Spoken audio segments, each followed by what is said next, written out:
2025 के महाकुंभ में टेबल का देख सनातन लीजिएगा। धर्म की एक तरह से बयार है, चारों तरफ श्रद्धालुओं का रेला है।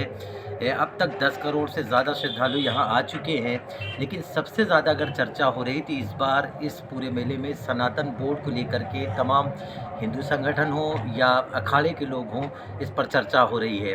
हम बात करेंगे डॉक्टर उमाकांत जी से जो महामंडलेश्वर हैं, उनसे जानेंगे कि ये विषय पर जिस तरह से चर्चा हो रही है मेला में, आपकी क्या राय है?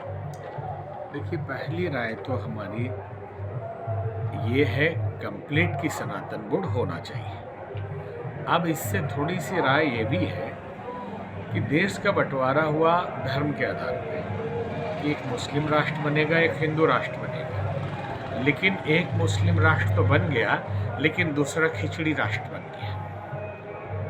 और उसके बाद में बहुत बाद में 70 के बहुत बाद में सेकुलर शब्द जोड़ दिया गया। अब हम सब मानने लगे, नई पीढ़ी को पता है कि भारत सेकुलर राष्ट्र है, केवल पता है, लेकिन ये है नहीं। ये अल्पसंख्यक राष्ट्र है। हिंदू राष्ट्र तो दूर की बात है और सनातन बोर्ड तो बहुत दूर की बात है। ये अल्पसंख्यक राष्ट्र है, उनके लिए सारी सुविधा होगी। वो हमारे भाई हैं, कोई दिक्कत नहीं, सुविधा होनी चाहिए। अगर ये सेकुलर राष्ट्र है तो नियम, कानून और सुविधा बहुसंख्यक हो, अल्पसंख्यक हो, सबके लिए बराबर होना चाहिए। यूनिफॉर्म सिविल कोड होना चाहिए, कानून सबके लिए एक होना चाहिए, एक राष्ट्र, एक विधान, एक व्यवस्था होनी चाहिए। ये वक्फ बोर्ड क्या है? किसी के ज़मीन पे कब्जा कर लेंगे आप, कुछ भी कर लेंगे। 14 साल से तो हुआ नहीं, और उस 7वीं शताब्दी के बाद तो यहाँ इस्लाम आना शुरू हुआ है, और उसके बाद आप दावा कर देंगे कि हमारा है। जो 2000 साल पहले पुराने मंदिर को भी दावा कर देंगे, तो इससे बड़ा चीटिंग और धोखा और क्या हो रहा है? जिसने भी बनाने दिया ये वक्फ बोर्ड, और अभी तक ये चला आ रहा है। एक दूसरा जो है, क्यों हम बोल रहे हैं कि अल्पसंख्यक राष्ट्र हिंदुओं के लिए यहाँ कोई जगह नहीं है, और दूसरा कोई राष्ट्र हिंदू के लिए नहीं जहाँ चले जाएं बेचारे, मतलब अनाथ की तरह इस अपने ही राष्ट्र में जी रहे हैं। साउथ के सारे मंदिरों पे टैक्स लगते हैं और सरकार का नियंत्रण होता है, और दान के पैसे मस्जिदों, मदरसों, चर्चों के लिए दिया जाता है, किसी मंदिर के लिए नहीं। बिहार सरकार में बीजेपी और जेडीयू की मिक्स गवर्नमेंट है, अभी बीच में चेंज हुई थी।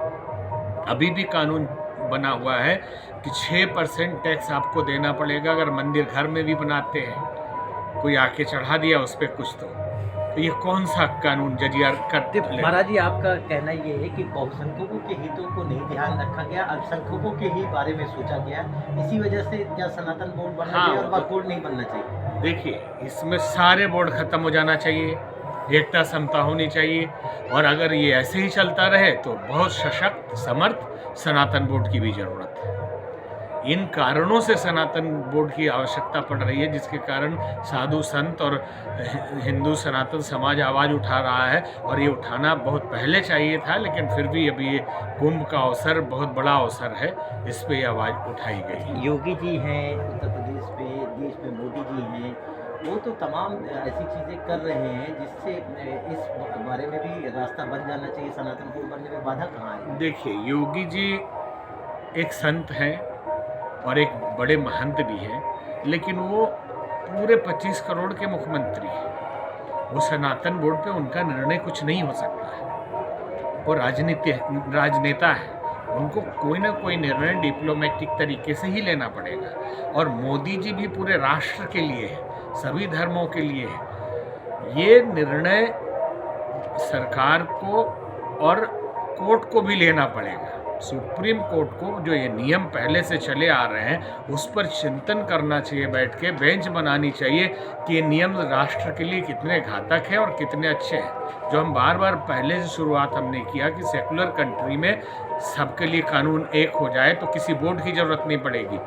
तो अगर उनके लिए बोर्ड है, उनके लिए अलग से आयोग है, तो फिर इनके लिए भी आयोग दीजिए और इनके लिए भी बोर्ड दीजिए। ये केवल मोदी जी की बात नहीं है। अगर पूरा हिंदू समाज और सनातन जागता है तो मोदी जी क्या, कोई कांग्रेस की सरकार आएगी वो भी मजबूर हो जाएगी सनातन बोर्ड बनाने के लिए। अच्छा, ये तो है। अब मंदिर और मस्जिद के जो विषय हैं, खासतौर से अब काशी और मथुरा का विषय भी उठाया जा रहा है, उस पर क्या राय है? देखिए, ये तो कोई नई बात नहीं है कि आक्रांता आए और उन्होंने आक्रमण किया, लूटा। आए थे लूटने के लिए, लेकिन यहाँ पे धर्म परिवर्तन शुरू किया, मंदिरों को तोड़ा, उस पर मस्जिद बना दिया। इसके आर्कियोलॉजिकल एविडेंस सारे मिल चुके हैं।